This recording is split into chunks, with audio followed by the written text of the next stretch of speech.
Haia, fy enw I yw Jalisa.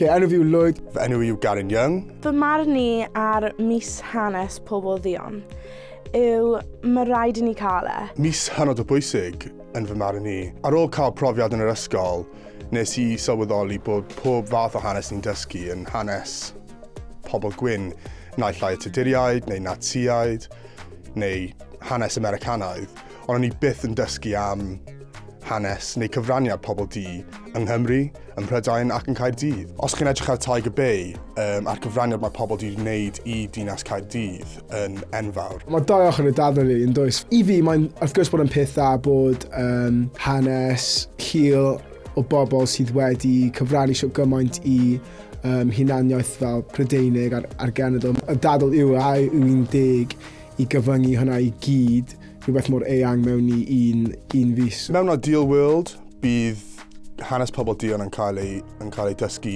trwy flwyddyn I gyd, ond ar hyn o bryd dwi ddim, felly mae rhaid ni dechrau rhywle a cael mis I canolbwyntio ar hwnna yn syniad da. Bydd e'n rili dda os mae ysgolion yn gallu wneud yn y dosbarthiadau hanes am pobl ddi sydd wedi gwneud pethau ardderchog sydd ddim wedi cael eu siarad am. O'r race riots oedd wedi digwydd yng Nghymru. Mae fe'n rili dda I ddysgu amdano fe.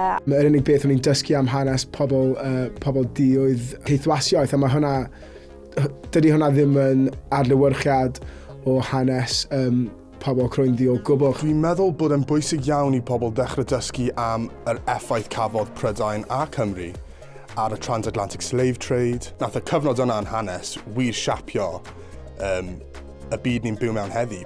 A'r ffaith nath Prydain chwarae rôl mor bwysig yn hynny, dwi ddim yn gwneud synwyr I fi pam byddwn ni ddim yn dysgu am hwnna yn yr ysgol. Ac dwi'n meddwl dysgu am pobl fel Christopher Columbus, o'n I ddim wedi sylweddoli tan prifysgol pa fath o cymeriad oedd e.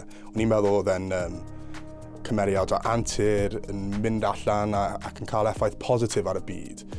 A felly, y ffaith nath hwnna oedd fy marn yn yr ysgol is a mark of the failings, dwi'n meddwl. Hoffwn ni'n siarad am digwyddiadau mawr o fewn hanes y pobl croendi, ond dwi'n methu oherwydd, a dyna'r problem dwi'n methu oherwydd yn ysgol gyd dysgais I am, oedd ceithwasiaeth, chmo. Wel, cam cyntaf fi'n meddwl yw cael Black History Month.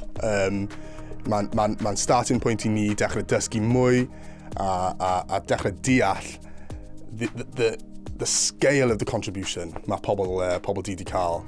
Yn Abertawe, maen nhw'n ddathlu y mis. Mae fe'n rili neis I fi I fynd I pethau fel hwnna. Dy ffrindiau fi a pobl arall, so maen nhw'n gallu dysgu amdano fe hefyd. Dwi'n teimlo'n relieved, mae gen I llais nawr I dechrau siarad am y pethau fel sydd yn bwysig I fi.